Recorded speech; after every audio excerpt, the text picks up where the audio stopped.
তোমরা যারা ক্যালকাটা ইউনিভার্সিটিতে বিএ হিস্ট্রি অনার্সে 5th সেমিস্টারে পড়ছো এবং তোমাদের যে ডিএসসিসি 10 পেপারটি রয়েছে মুঘল যুগের ভারতের ইতিহাস, এই পেপারটির একটি 20 নম্বরের ইম্পর্টেন্ট প্রশ্ন মুর্শিদ কুলি খাঁর ভূমি রাজস্ব ব্যবস্থা।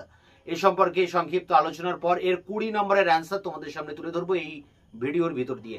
এর আগের একটি ভিডিওতে আমি মুর্শিদ কুলি খাঁর ভূমি রাজস্ব নিয়ে বিস্তারিত আলোচনা করেছিলাম, কিন্তু সেক্ষেত্রে তার যে উত্তর পত্রটি আমি দিয়েছিলাম সেটি ছিল 10 নম্বরের। তাই তোমাদের জন্য 20 নম্বরের কোশ্চেন অ্যান্সার নিয়ে হাজির হয়েছি এই ভিডিওতে। একবার বোর্ডে কি লেখা রয়েছে আমরা একটু দেখে নিই।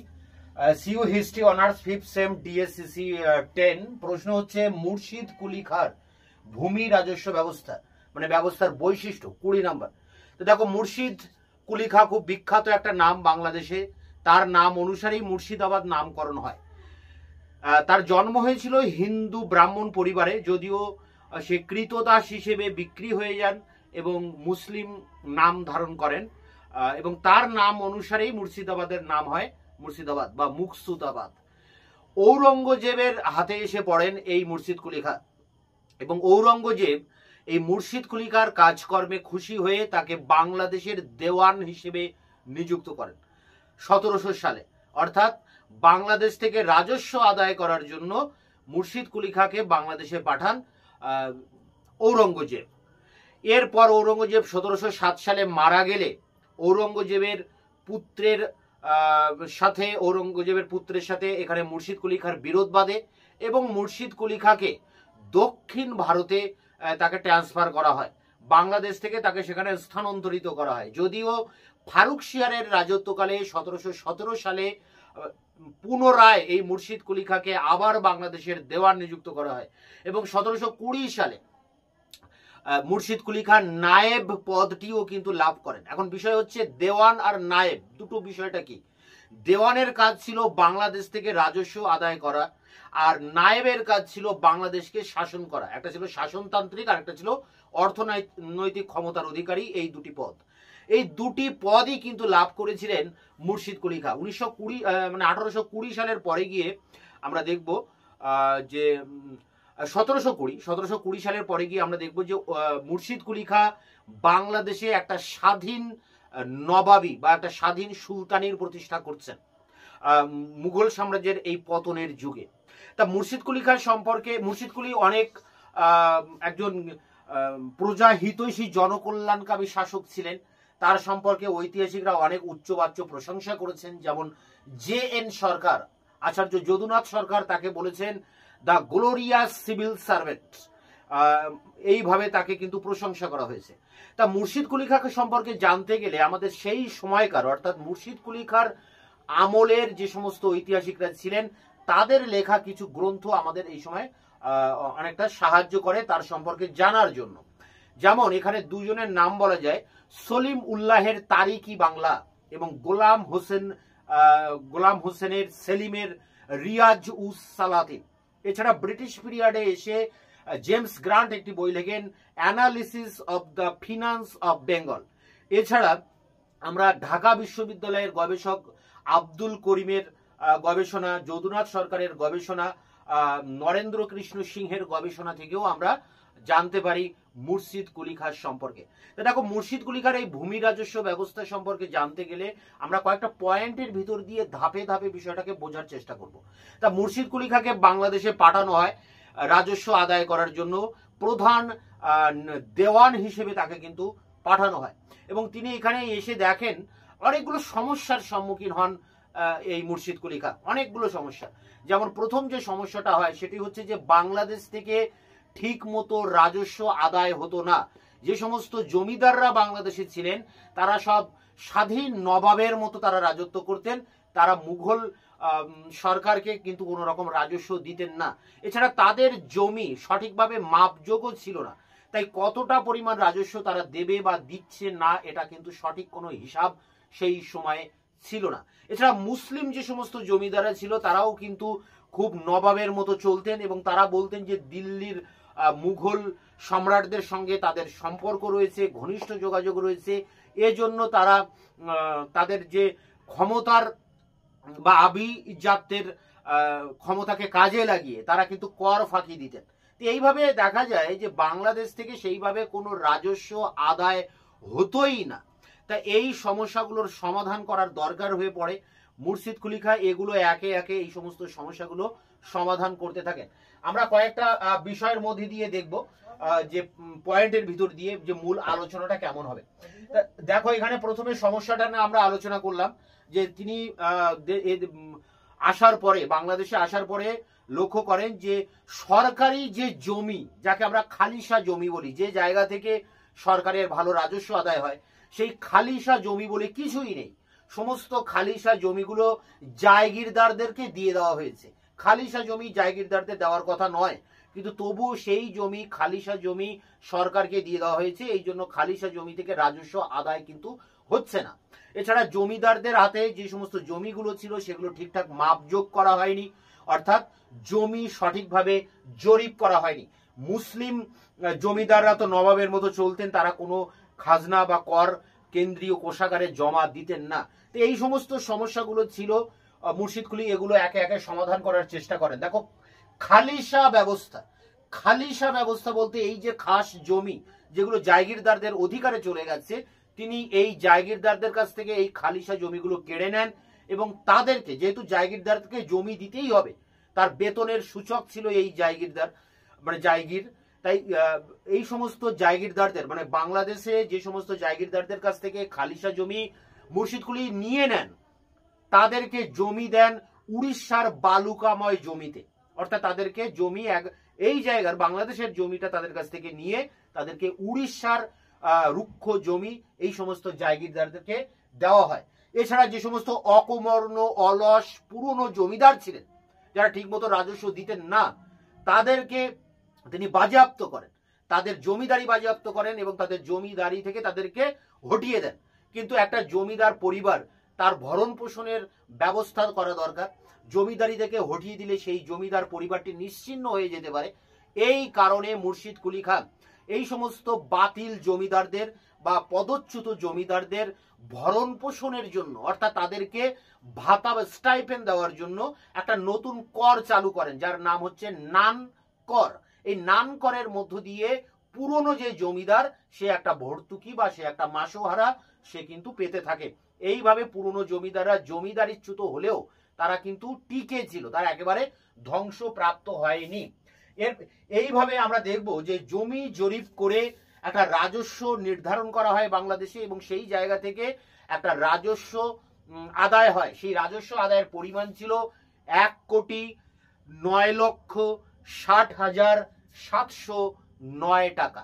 এই পরিমাণ রাজস্ব কিন্তু প্রথম বছরে মুর্শিদ কুলি খাঁ কিন্তু আদায় করেন। এরপরে দেখো রয়েছে মাল জামিনী প্রথা। তা পুরনো যে সমস্ত জমিদারা জমি যাদেরকে হটিয়ে দেওয়া হয়েছে, সেই জায়গায় বা সেই জমিদারি দেখাশোনা করার জন্য মুর্শিদ কুলি খাঁ কি করেন, ওই জমিদারিটা নিলামে তুলে দেন, অর্থাৎ সর্বোচ্চ ডাক দেন। যে ব্যক্তি সর্বোচ্চ মূল্যে ওই জমিদারি ক্রয় করেন তার হাতে ওই জমিদারি বর্তায়। এইভাবে দেখা যায় যে পুরনো জমিদার সরে গিয়ে সেখানে একটা নতুন জমিদারের আবির্ভাব ঘটে। বা বলা যায় যে পুরনো জমিদারকে নিয়ন্ত্রণ করার জন্য মুর্শিদ কুলি খাঁ নিলামের মাধ্যমে সর্বোচ্চ মূল্যে জমি বন্দোবস্ত করেন। কার সাথে বন্দোবস্ত করেন? ইজারাদারের সাথে বন্দোবস্ত করেন। এই ইজারাদারি ব্যবস্থা নতুন করে মাথাচাড়া দিয়ে ওঠে এবং এই ইজারাদারি ব্যবস্থাকেই কিন্তু ঐতিহাসিকরা বলছেন মাল জামিনী প্রথা। যদিও আখম ই আলমগিরি বলে একটি গ্রন্থে আমরা এই মাল জামিনী প্রথা সম্পর্কে জানতে পারি, যেটা মুর্শিদ কুলি খাঁর আমলের অনেক আগের একটি গ্রন্থ। যে গ্রন্থে মাল জামিনী প্রথা, অর্থাৎ সর্বোচ্চ মূল্যে জমি ইজারা দেওয়ার যে ব্যবস্থা, ভাড়া দেওয়ার যে ব্যবস্থা, তাকে বলা হয় মাল জামিনী প্রথা। এই মাল জামিনী প্রথা এর আগে আখম ই আলমগিরিতে আমরা উল্লেখ পাই এবং মুর্শিদ কুলির সময়ে সেটা কিন্তু বাস্তব ক্ষেত্রে প্রয়োগ করতে দেখা যায়। এরপরে দেখো রয়েছে মানে এই সর্বোচ্চ নিলামে যে ইজারাদারি ব্যবস্থা, এই কথাটা কিন্তু জে.এন. সরকার বলছেন। জে.এন. যদুনাথ সরকার এই প্রসঙ্গটা তুলছেন এবং তিনি ফ্রান্সের যে রাজস্ব আদায়কারী, যাদেরকে আমরা বলি ফার্মিয়ার জেনারেল, তাদের সাথে এই মুর্শিদ কুলির আমলের ইজারাদারের মধ্যে একটা সম্পর্ক রয়েছে বা এদের মধ্যে যে তুলনা, সেই তুলনা কিন্তু করছেন এই জে.এন. সরকার। এরপরে দেখো রয়েছে রাজস্ব আদায়ের নিয়ম। রাজস্বটা কোন পদ্ধতিতে আদায় হবে তার জন্য কিছু নিয়ম নীতি কিন্তু মুর্শিদ কুলিকে ঠিক করেছিলেন। মুর্শিদ কুলি জমির যে উৎপাদিকা শক্তি, কোন জমিতে কতটা উৎপাদন হবে সেটাকে তিনি আগে নির্ধারণ করেন, জমিটাকে সঠিকভাবে পরিমাপ বা মাপযোগ করেন, জমি জরিপ করেন, এরপর ওই কৃষক মানে যে জমিটা যার হাতে রয়েছে সেই কৃষক কতটা পরিমাণ রাজস্ব দিতে পারবে সেটা বিবেচনা করে, অর্থাৎ এখানে কৃষকদের অবস্থাটা কিন্তু যাচাই করার ব্যাপার রয়েছে বা তাদের ভালো মন্দের দিকটা মুর্শিদ কুলি খাঁ বিবেচনা করে রাজস্ব নির্ধারণ করেন। অর্থাৎ এখানে মুর্শিদ কুলি খাঁ রাজস্ব নির্ধারণ করার ক্ষেত্রে কঠোর ছিলেন না, মানবিক ছিলেন, কিন্তু রাজস্ব আদায় করার ক্ষেত্রে তিনি খুবই কঠোর ছিলেন। এই বিষয়টাকে কিন্তু খুব ভালো করে বুঝতে হবে। তো দেখো এখানে জমির উৎপাদিকা শক্তি অনুযায়ী 3 ভাবে তিনি জমিকে ভাগ করেন, আবাদি, অনাবাদি এবং পরিত্যক্ত জমি। এই 3 ভাগে ভাগ করে জমির উৎপাদিকা অনুসারে জমি মাপযোগ করে জমির রাজস্ব নির্ধারণ করেন এবং একটা দলিল প্রস্তুত করেন, যে দলিলে জমির পরিমাণ, জমি কতটা রাজস্ব দিতে হবে, জমিটা কার নামে রয়েছে, কোন কৃষকের অধিকারে আছে, জমির পারিপার্শ্বিক বর্ণনা ইত্যাদি বিষয়ে উল্লেখ করে একটা বিবরণ পুস্তক বা দলিল মুর্শিদ কুলি খাঁ কিন্তু প্রণয়ন করেন। যেমনটা হয়েছিল শেরশাহ করেছিলেন কি পাট্টা এবং কবুলিয়ত। জমির জন্য কৃষককে পাট্টা দিয়েছিলেন, জমির দলিলটা দিয়েছিলেন, আর কৃষক সেই দলিলের পরিবর্তে শেরশাহকে সঠিক সময়ে রাজস্ব দেবেন এই অঙ্গীকার বা কবুল করে একটা কবুলিয়াত নামা কিন্তু দিতেন। তা ঠিক সেই রকম মুর্শিদ কুলি খাঁ কিন্তু বাংলাদেশে এইভাবে একটা বিবরণ পুস্তক প্রকাশ করে জমির পরিমাণ, রাজস্বের পরিমাণ, জমির বর্ণনা, জমির মালিকের নাম সবকিছু লিপিবদ্ধ করে একটি বিবরণ পুস্তক প্রণয়ন করেন। এরপরে দেখো রয়েছে যেটা যে আব্দুল করিমের মত। তা আব্দুল করিম এখানে একটা কথা বলছেন, ঢাকা বিশ্ববিদ্যালয়ের অধ্যাপক আব্দুল করিম, তিনি বলছেন যে আমরা সাধারণত জানি যে মুর্শিদ কুলি খাঁ খুব কঠোরভাবে রাজস্ব নির্ধারণ করেছিলেন, কিন্তু এই কথাটা ঠিক নয়। আব্দুল করিম এটা বলছেন যে এটা একেবারেই ঠিক নয়, এটা অতিশয়োক্তি। এমন কোনো প্রমাণ নেই যে মুর্শিদ কুলি খাঁ কঠোরভাবে রাজস্ব নির্ধারণ করেছিলেন, এমন কোনো ঐতিহাসিক প্রমাণ নেই। আখম ই আলমগীরের তথ্য থেকে আমরা জানতে পারি যে মুর্শিদ কুলি খাঁ বাংলাদেশের দেওয়ান হওয়ার পর অনেক পরীক্ষা নিরীক্ষা করার পর 1722 সালে গিয়ে আখম ই আলমগীরের যে রাজস্ব ব্যবস্থা রয়েছে সেটাকে তিনি অ্যাক্টিভ করেন, অর্থাৎ তার নিজস্ব একটা পদ্ধতি। 1722 সালে মুর্শিদ কুলি খাঁ অনেক ভাবনা চিন্তা করে তার নিজের মতো করে একটা ভূমি রাজস্ব পদ্ধতি 1722 সালে কিন্তু বাংলাদেশে চালু করেছিলেন, যাকে আমরা মালজামিনী প্রথা বা ইজারাদারি প্রথা বলতে পারি। দেখো এরপরে যেটা রয়েছে সলিমুল্লাহ এবং রত্নলেখা রায়, এদের বক্তব্য। সলিমুল্লাহ কি বলছেন?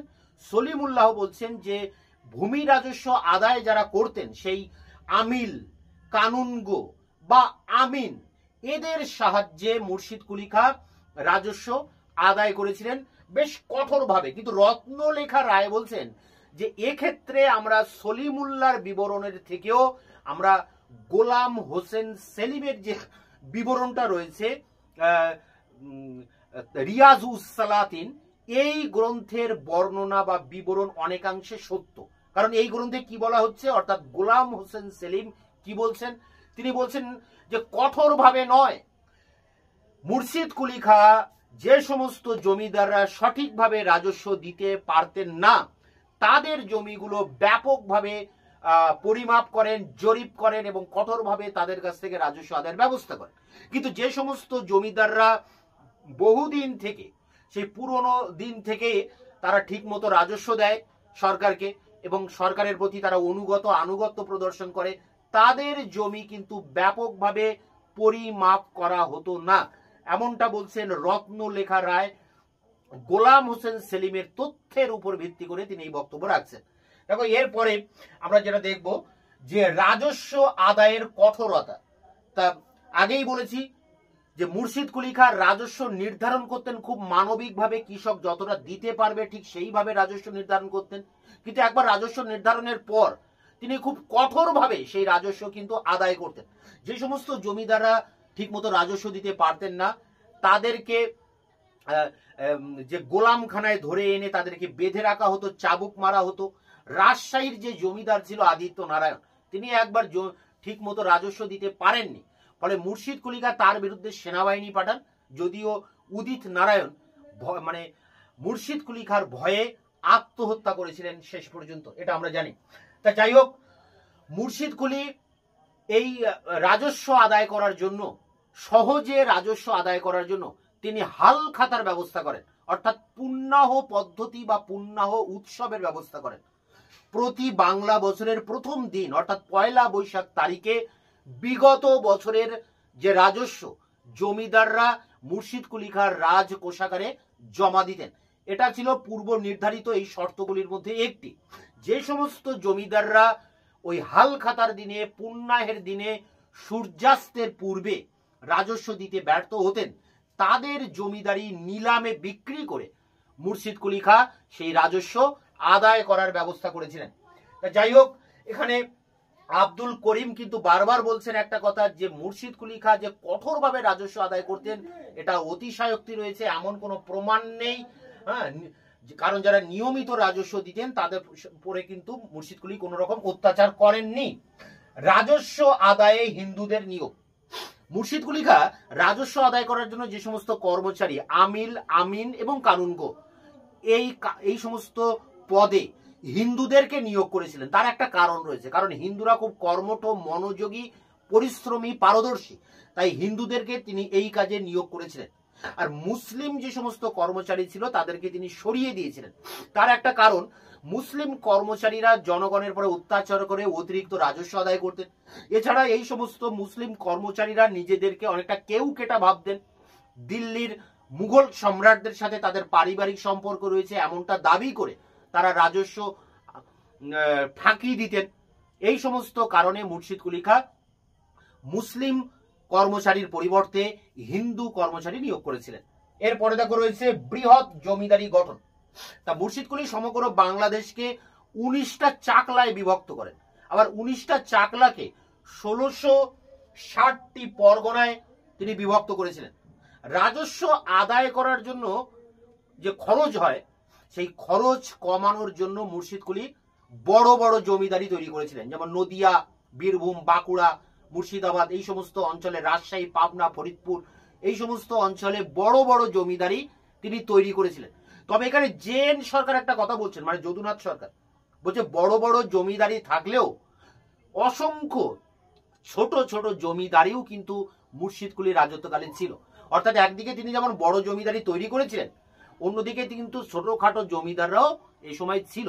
একমাত্র যারা অকমর্ণ অলস জমিদার তাদেরকে হটিয়ে সেই জায়গায় কিছু নতুন জমিদার বা একটা নতুন ভূমধ্যকারী শ্রেণী, একটা নতুন ভুইফোড় শ্রেণীর আবির্ভাব ঘটিয়েছিলেন তিনি। এটা করেছিলেন শুধুমাত্র রাজস্ব আদায় করার জন্য। এরপরে দেখো রয়েছে ভূমি রাজস্বের হার। তা আব্দুল করিম বলছেন যে 1858 নাগাদ, 1658 নাগাদ যখন সেই ঔরঙ্গজেব যখন দিল্লির সিংহাসনে বসছেন, তখন ঔরঙ্গজেবের যে ছোট ভাই শাহ সুজা তিনি বাংলাদেশে রাজত্ব করছিলেন। তো সেই সময় যে রাজস্বের হার ছিল তা থেকে মাত্র 13.5% হারে মুর্শিদ কুলি খাঁ রাজস্ব বৃদ্ধি করেছিলেন। এছাড়া সলিমুল্লাহ, মানে তার রাজস্বের পরিমাণটা কতটা ছিল এটা নিয়ে অনেকে অনেক রকম হিসাব দিয়েছেন। যেমন সলিমুল্লাহ বলছেন যে মুর্শিদ কুলির আমলে প্রায় 1.5 কোটি টাকা রাজস্ব আদায় হয়েছিল বা হতো। এখানে জেমস গ্রান্ট, যিনি annals of the finance of Bengal বলে যে গ্রন্থটা লিখেছেন, সেই গ্রন্থে বলা হয়েছে যে 1.5 কোটি নয়, 1,42,00,000 টাকা মুর্শিদ কুলি খাঁ রাজস্ব আদায় করতেন। তবে এখানে দস্তুর ই আলম এবং চাহার গুলশান বলে দুটো গ্রন্থ রয়েছে, যে গ্রন্থে বলা হচ্ছে যে মুর্শিদ কুলির সময়ে 1,30,00,000 টাকা রাজস্ব আদায় হতো। তো এই ছিল মুর্শিদ কুলি খাঁর ভূমি রাজস্ব ব্যবস্থা, যেগুলো ধাপে ধাপে বিভিন্ন বিষয়গুলোকে আলোচনা করতে হবে। 20 নম্বরের অ্যান্সার, অর্থাৎ 1000 ওয়ার্ডের স্ট্যান্ডার্ড কোয়ালিটির যে নোটস, সেই নোটস নিয়ে আমি অন স্ক্রিনে এবার তোমাদের সামনে তুলে ধরছি। মুর্শিদ কুলির ভূমি রাজস্ব ব্যবস্থা। অষ্টাদশ শতকের বাংলার ইতিহাসে এবং মুর্শিদ কুলি খাঁর জীবনের সর্বাধিক উল্লেখযোগ্য ঘটনা হল ভূমি রাজস্ব ব্যবস্থা সংস্কার।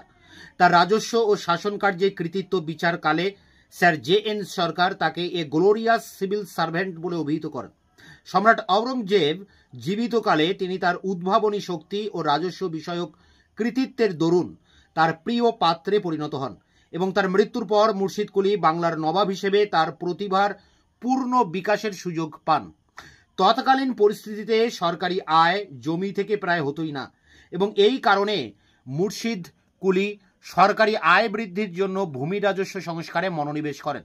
তার রাজস্ব ব্যবস্থা সম্পর্কে বিস্তারিত তথ্য পাই সলিম উল্লাহের তারিকি বাংলা, গোলাম হোসেন সেলিমের রিয়াজ উস সালাতিন ও জেমস গ্রান্টের রচনা analysis of the finance of Bengal থেকে।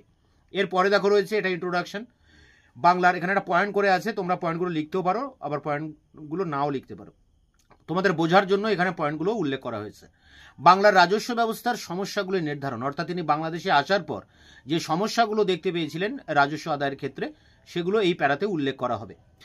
মুর্শিদ কুলি 1700 খ্রিস্টাব্দে যখন বাংলার দেওয়ান পদে নিযুক্ত হন তখন তাকে কতগুলি সমস্যার সম্মুখীন হতে হয়, যথা প্রথমত বাংলা সরকারের খালিসা জমির পরিমাণ দারুণভাবে হ্রাস পেয়েছিল, কারণ খালিসা জমিগুলিকে সরকারি কর্মচারীদের জায়গির হিসাবে প্রদান করা হয়েছিল।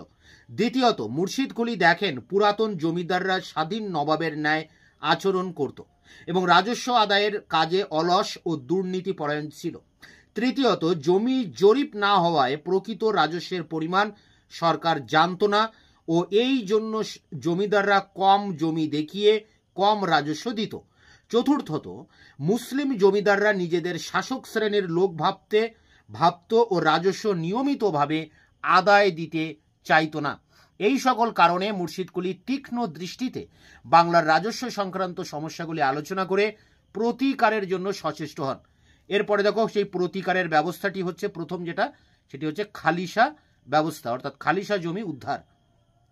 মুর্শিদ কুলি প্রথমেই জায়গির জমিগুলিকে খালিসা জমিতে পরিণত করেন। তিনি জায়গিরদারদের বাংলার জায়গির জমির পরিবর্তে উড়িষ্যার বালুকাময় অঞ্চল ও জঙ্গলে ঢাকা জমি জায়গির হিসাবে দেন।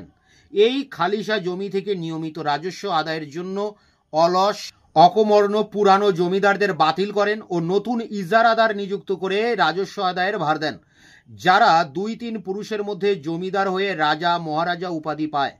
তবে প্রাচীন জমিদারদের উচ্ছেদ হলেও তিনি তাদের ভরণ পোষণের জন্য নান কর চালু করেন। তার আমলে এক নতুন সামন্ত অভিজাত শ্রেণী সৃষ্টি করেন।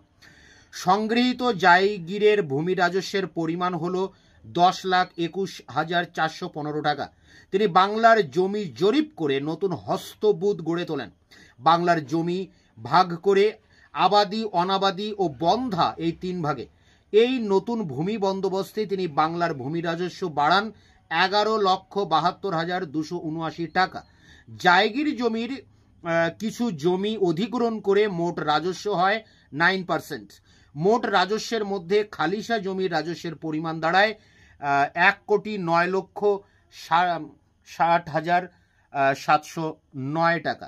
এরপরে দেখো মাল জামিনি প্রথা, অর্থাৎ যে ইজারাদারি যে প্রথা তিনি চালু করেন, সর্বোচ্চ মূল্যে জমি বন্দোবস্ত দেন, যেটা ব্রিটিশ সরকার একসময় করেছিল, সেই প্রথাকে বলা হচ্ছে মাল জামিনি।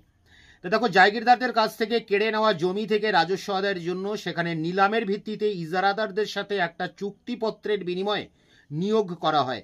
জেএন সরকারের মতে মুর্শিদ কুলি খালিসা জমি ইজারাদারদের বন্দোবস্ত দেওয়ার সময় যে ব্যক্তি নিলামে সর্বোচ্চ পরিমাণ রাজস্ব জমা দিতে চাইত তাকেই ইজারাদার নিয়োগ করতেন। এই ইজারাদারদের সাথে ফ্রান্সের ফার্মিয়াস জেনারেলের তুলনা হয়ে থাকে। মুর্শিদ কুলির এই ব্যবস্থাকে মাল জামিনি ব্যবস্থা বলে। প্রকৃতপক্ষে জমিদারদের অলস ও দায়িত্বহীন অবিবেচক হওয়ার কারণে তাদের উপর এই ইজারাদারদের চাপিয়ে দেওয়া হয়। কালক্রমে অনেক জমিদার নিশ্চিহ্ন হয়ে যান ও এই সব নবনিযুক্ত ইজারাদাররা তাদের স্থলাভিষিক্ত হন। পরের প্যারা দেখো রাজস্ব আদায়ের নিয়ম। মুর্শিদ কুলি খাঁ রাজ্যের সমস্ত জমি জরিপ করে উৎপাদিকা শক্তি অনুযায়ী রাজস্ব নির্ধারণ করেন এবং প্রতিটি জমির বিবরণ, সংশ্লিষ্ট কৃষকের নাম ও ঠিকানা এবং প্রদেয় রাজস্বের পরিমাণ উল্লেখ করে বিবরণ পুস্তক প্রণয়ন করেন। এই জায়গিররাই হলেন ইজারাদারদের পূর্বসূরি। ইজারাদাররা রাজস্ব আদায়ের বিনিময়ে আদায়ীকৃত রাজস্বের কিছু অংশ পেত। এরপরে দেখো আব্দুল করিমের অভিমত। কিন্তু ঢাকা বিশ্ববিদ্যালয়ের অধ্যাপক স্যার আব্দুল করিম যদুনাথ সরকারের উপরোক্ত মতের সমালোচনা করে বলেন, এমন কোনো তথ্য আমাদের হাতে নেই যার দ্বারা প্রমাণিত হয় মুর্শিদ কুলি সর্বোচ্চ নিলামদারদের সাথে জমি বন্দোবস্ত করতেন। তার মতে আখম ই আলমগীরিতে যে মালজামিনী প্রথার উল্লেখ করা হয়েছে তা মুর্শিদ কুলির জীবনের প্রথম ভাগ সম্পর্কে প্রযোজ্য। সলিম উল্লাহ ও জেমস গ্রান্টের লেখা অনুধাবন করলে স্পষ্ট বোঝা যায় যে দীর্ঘদিন বাংলার ভূমি রাজস্ব ব্যবস্থা পর্যবেক্ষণ করার পর 1722 সালে মুর্শিদ কুলি তার নিজস্ব ব্যবস্থা প্রবর্তন করেন। আব্দুল করিমের মতে মুর্শিদ কুলি খাঁ বাংলায় ভূমি রাজস্ব ব্যবস্থায় বিরাট কোনো পরিবর্তন আনেননি, কারণ তিনি জমির উৎপাদিকা শক্তি ও কৃষকের কর প্রদানের ক্ষমতা ও সাধ্যের কথা চিন্তা করে ভূমি রাজস্বের পরিমাণ স্থির করতেন। অর্থাৎ রাষ্ট্রের আয়ের কথা চিন্তা করলেও প্রজাদের স্বার্থ ও সুযোগ সুবিধার দিকেও নজর দিতেন। সমস্ত জমি জরিপ করার পর রাজস্ব স্থির হতো। সলিম উল্লাহর মতে এই জরিপের কাজ ব্যাপক ও পুঙ্খানুপুঙ্খভাবে করা হতো। আব্দুল করিম বলেন, যথেষ্ট তথ্য জোগাড় করার পর কিছুটা জমি জরিপের ভিত্তিতে ও কিছুটা পুরনো নথিপত্রের সাহায্যে মুর্শিদ কুলি খাঁ বেশ নিখুঁতভাবে রাজস্ব স্থির করেছিলেন। এরপরে দেখো সলিম উল্লাহের বক্তব্য। সলিম উল্লাহ বলেছেন, মুর্শিদ কুলির নিযুক্ত আমিল, শিকদার, আমিন প্রভৃতি কর্মচারীরা প্রতি খণ্ড জমি জরিপ করে নথিভুক্ত করে ও তার ভিত্তিতে কর ধার্য করে। কিন্তু ডক্টর রত্নলেখা রায় বলেন, সলিম উল্লাহের থেকে গোলাম হোসেন সলিমের মত অনেক বেশি নির্ভরযোগ্য। গোলাম হোসেন তার রিয়াজ উস সালাতিন গ্রন্থে বলেন, প্রথমত যে সকল জমিদার রাজস্ব প্রদানে গাফিলতি করত তাদের জমি জরিপ করে আমিল কর্তৃক আদায় হতো। অন্যদিকে যে সকল রাজা মুঘল আমলে বশ্যতা স্বীকার করে নির্দিষ্ট কর দিতেন সেই সকল জমিদার মুর্শিদ কুলির অনুগত বিশ্বাসভাজন ও বৃহৎ জমিদারিতে জরিপের প্রশ্ন আসেনি। স্যার জেন সরকার আহকাম ই আলমগীরির উপর ভিত্তি করে মালজামিনী প্রথার কথা বলেছেন, কিন্তু আহকাম কেবলমাত্র ঔরঙ্গজেবের রাজত্বকালের জন্য প্রযোজ্য, মুর্শিদ কুলির জন্য নয়। প্যারা করে রাজস্ব আদায়ের কঠোরতা। রাজস্ব আদায়ের ক্ষেত্রে মুর্শিদ কুলি খুব কঠোর ছিলেন, কিন্তু রাজস্ব নির্ধারণের ক্ষেত্রে কঠোর ছিলেন না। রাজস্ব যথাযথভাবে আদায় না হলে তিনি আমিন, কানুনগো প্রভৃতি কর্মচারীর মাধ্যমে অকথ্য নির্যাতন করতেন। তাদের দেওয়ানখানায় বন্ধ রেখে নানাভাবে অত্যাচার করত। রাজশাহীর জমিদার উদিত নারায়ণ রাজস্ব দিতে বিলম্ব করায় তার বিরুদ্ধে এক সৈন্যদল পাঠানো হয়। তিনি মুর্শিদ কুলির ভয়ে শেষ পর্যন্ত আত্মহত্যা করেন। প্যারা করে ডক্টর আব্দুল করিম অবশ্য বলেন, মুর্শিদ কুলির রাজস্ব আদায়ের কঠোরতা সম্পর্কে অতিশয়োক্তি করা হয়েছে। যে সকল জমিদার নিয়মিত রাজস্ব দিত তাদের প্রতি তিনি সদয় ব্যবহার করতেন। জমিদাররা যাতে নির্দিষ্ট সময়ের মধ্যে খাজনা জমা দেয় তার জন্য তিনি হালখাতা বা খাতা পুণ্যাহ উৎসব চালু করেন। প্রতি বাংলা সনের প্রথম দিন অর্থাৎ 1 বৈশাখ আগের বছরের বকেয়া রাজস্ব জমিদাররা জমা দিত। প্রাকৃতিক দুর্যোগ ও অন্যান্য কারণে শস্য হানির জন্য খাজনা হ্রাসের ব্যবস্থা হতো। এ থেকে বোঝা যায় প্রজাদের কাছ থেকে কড়ায় গণ্ডায় রাজস্ব আদায় হতো না। জেমস গ্রান্টের তথ্য থেকে জানা যায় নির্ধারিত রাজস্বের সম্পূর্ণটা কখনোই আদায় হতো না। প্রজাদের বিপদে আপদে 1/3 বেশি শস্য আদায় করা হতো না।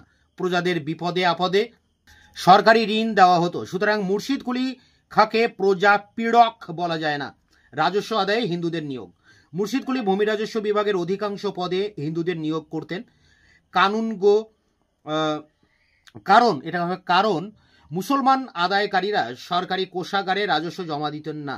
দিল্লির প্রশাসন কর্তাদের সাথে উক্ত ব্যক্তিদের ঘনিষ্ঠতা থাকায় তিনি শাস্তি দিতে পারতেন না। অনেক মুসলমান শাসক মুর্শিদ কুলির মতো নিজেকে ভাগ্যান্বেষী মনে করত। এছাড়া হিন্দুরা ছিল কর্তব্যপরায়ণ ও সহজে দমনযোগ্য। সলিমুল্লাহ বলেন, মানে এই প্রসঙ্গে বলেছেন, এই কর্মচারী প্রসঙ্গে, এই বক্তব্যটা ইংরেজিতে আছে, তোমরা লিখতে পারো, অ্যাভয়েড করতে পারো। প্যারা করে দেখো, বৃহৎ জমিদারি গঠনে উৎসাহ প্রদান।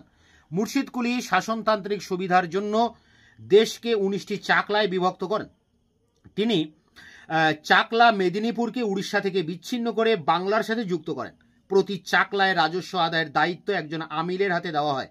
13টি চাকলাকে নিয়ে অন্তত 1045 যোগ 615 মোট 1660টি পরগনা তৈরি হয়। মুর্শিদ কুলি রাজস্ব আদায়ের খরচা কমাবার জন্য বড় জমিদারি পছন্দ করতেন। সেই সমস্ত জমিদারিগুলি ছিল রাজশাহী, দিনাজপুর, নদিয়া, বীরভূম, বিষ্ণুপুর, শাহাবাদ ও টিকারি। কিন্তু বড় জমিদাররা যাতে শক্তিশালী না হয়ে যেতে পারে সেদিকে তার তীক্ষ্ণ দৃষ্টি ছিল। নরেন্দ্রকৃষ্ণ সেনের মতে বা সিংহের মতে বড় জমিদারির মতো ছোট জমিদারির অসংখ্য অস্তিত্ব ছিল। তার সম্পর্কে অভিযোগ করা হয় বড় জমিদারি গঠন করতে গিয়ে ছোট জমিদারি তিনি নিশ্চিহ্ন করে দিয়েছিলেন। ডক্টর সিনহার মতে এই অভিযোগের সত্যতা প্রমাণ করা দুরূহ। পয়েন্ট দেখো, মুর্শিদ কুলির আমলে ভূমি রাজস্বের হার। মুর্শিদ কুলির খার ভূমি রাজস্বের পরিমাণ সম্পর্কে মতভেদ আছে। আব্দুল করিমের মতে কৃষকদের যতটা দেওয়া সম্ভব তার বেশি তিনি কখনো চাইতেন না। 1658 খ্রিস্টাব্দে শাহ সুজার আমলে রাজস্বের পরিমাণ যা ছিল তিনি তার উপর মাত্র 13.5 ভাগ রাজস্ব বাড়ান। হয়তো এই বাড়তি আয় নতুন কৃষি জমি থেকে এসেছিল। সলিমুল্লাহের মতে মুর্শিদ কুলি 1,50,00,000 টাকা রাজস্ব আদায় করতেন। জেমস গ্রান্টের মতে সর্বমোট রাজস্বের পরিমাণ ছিল 1,42,88,185 টাকা। 13টি চাকলা ও 1660টি পরগনা থেকে তিনি এই রাজস্ব আদায় করতেন। দস্তুর আল আমাল ও চাহার গুলসানের তথ্যাদি গ্রান্টের মতকেই সমর্থন করে। স্যার জে.এন. সরকারের মতে মুর্শিদ কুলির রাজস্ব 1,30,00,000 থেকে বৃদ্ধি করে 1,50,00,000 করেন। মোট কথা, আব্দুল করিমের অভিমত মুর্শিদ কুলি শাহ সুজার আমল থেকে খুব একটা রাজস্ব বাড়াননি এবং সকল দিক থেকে বিবেচনা করে রাজস্ব বাড়ান। অন্যদিকে ডক্টর জে.এন. সরকার প্রমুখের মতে মুর্শিদ কুলি রাজস্ব ও সুবাদারি আব ওয়াব ই খাস নবীনা প্রভৃতি অতিরিক্ত কর আদায় করতেন। তো এই পর্যন্ত ছিল মুর্শিদ কুলির ভূমি রাজস্বের উপর প্রপার অ্যান্সার। এরপরে দেখো ফলাফল রয়েছে, তোমরা ফলাফলের অংশ লিখতে পারো। আবার যদি তোমরা মনে করো যে অ্যান্সার বড় হবে হয়ে যাচ্ছে তাহলে তোমরা ফলাফলের অংশ বাদ দিতে পারো, এটা নিজেদের ব্যাপার। তবে কম্প্যাক্ট অ্যান্সার লিখতে গেলে কিন্তু ফলাফলের অংশ লিখতে হবে। বাংলাদেশের ইতিহাসে মুর্শিদ কুলি খাঁর ভূমি রাজস্ব ব্যবস্থা এক অত্যন্ত গুরুত্বপূর্ণ স্থান অধিকার করেছে। তার ভূমি রাজস্ব নীতি সরকার, প্রজা, জমিদার প্রত্যেকের পক্ষে লাভজনক হয়েছিল। শাহ সুজার আমলে রাজস্বের পরিমাণ থেকে 16.5% বাড়াতে তিনি সক্ষম হয়েছিলেন। রাজস্বের তার রাজত্বে দেশে শান্তি শৃঙ্খলা বিরাজ করত ও কৃষকের নিরাপত্তা ছিল এবং কৃষি যথেষ্ট উন্নতি ঘটেছিল। এ প্রসঙ্গে উল্লেখ্য, তার রাজত্বকালে মাত্র একবার দুর্ভিক্ষ হয়েছিল। ব্যবসা বাণিজ্যের ফলে দেশের আর্থিক উন্নতি ঘটে। স্যার যদুনাথ সরকারের মতে, তোমরা এটা আন্ডারলাইন করবে, সমস্ত ঐতিহাসিকদের নামের তলায় আন্ডারলাইন, দেশে শান্তি বিরাজ করার ফলে লোকের কর প্রদানের ক্ষমতা বৃদ্ধি পায় ও তার রাজত্বের শেষ 10 বছরে রাজস্ব বৃদ্ধির জন্য তার অত্যাচারী নীতিকে কোনো ক্রমেই দায়ী করা চলে না। গোলাম হোসেন সলিমের তথ্য থেকে জানা যায় তিনি ব্যয় সংকোচনের জন্য সরকারি সেনাদল হ্রাস করেন। মুর্শিদ কুলির আমলে ফার্সি শিক্ষিত চাকরিরত মধ্যবর্তী শ্রেণীর উদ্ভব হয় বা মধ্যবিত্ত শ্রেণীর উদ্ভব হয়। নানা খাতে খরচ কমিয়ে ও খুঁটিনাটি প্রতিটি জিনিসের উপর কড়া নজর রেখে মুর্শিদ কুলি খাঁ প্রশাসনিক দক্ষতায় এক চমকপ্রদ নজির সৃষ্টি করেন। কিন্তু তার কঠোরতা ও দৃঢ়তার সাহায্যে তিনি ভূমি রাজস্ব আদায় করতেন তার তুলনা মেলাভার। কিন্তু কঠোরতা ও প্রতারণা বা দুর্নীতির সুযোগ খুব একটা ছিল না।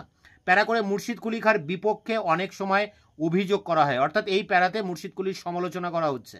তিনি জমিদারদের উপর অত্যাচার করতেন। তার সব সময় বহু জমিদারি অবলুপ্তি ঘটে। জমিদাররা তার কঠোর আচরণের জন্য অসন্তুষ্ট ছিলেন।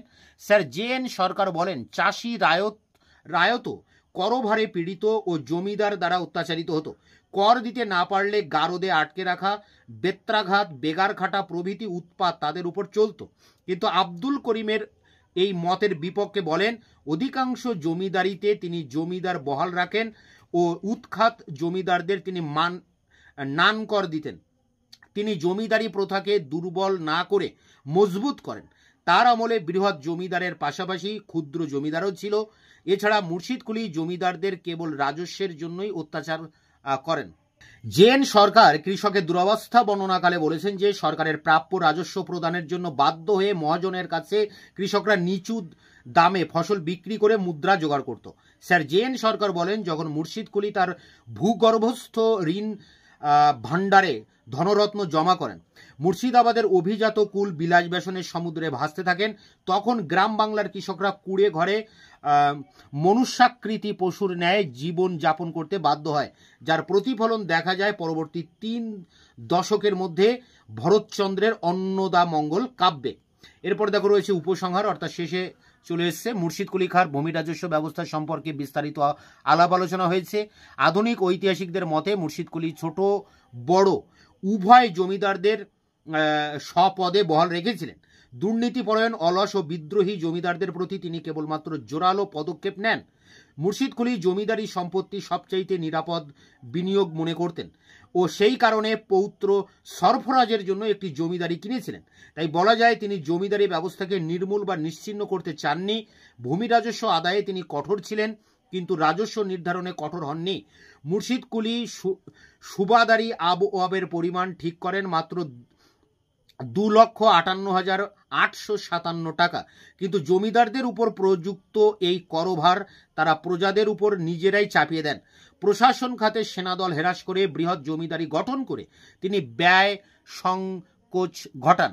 তার আমলে ইজারাদার বৃহৎ জমিদারি চাকুরি শ্রেণীর সৃষ্টি করেন। বাংলাদেশ থেকে অপরিমিত অর্থ মুর্শিদ কুলি দিল্লিতে পাঠাতেন বলে আর্থিক ঘাটতি ও মুদ্রা হ্রাস ঘটেছিল, কিন্তু তিনি যথাসম্ভব চেষ্টা করতেন সমস্যা দূরীকরণের জন্য। প্রাকৃতিক দুর্যোগের সময় ঋণ বা তাকাভি দিয়ে কৃষক বা রায়তের পাশে দাঁড়াতেন। মুর্শিদ কুলির আমলে প্রজাদের নিরাপত্তার একটা ভার ছিল, তবে জমিদারদের মধ্যে বড় জমিদাররা বিশেষত মফস্বল অঞ্চলে এই ধরনের অত্যাচার করত। জন সোরের মতে জমিদাররা অজ্ঞাত ও অক্ষমতা ছিল অত্যাচারের কারণ। তৎকালীন সমাজ ও পরিস্থিতির প্রেক্ষাপটে মুর্শিদ কুলি খাঁর ভূমি রাজস্ব ব্যবস্থার বিচার করলে তার ত্রুটি বিচ্যুতি সামান্য থাকলেও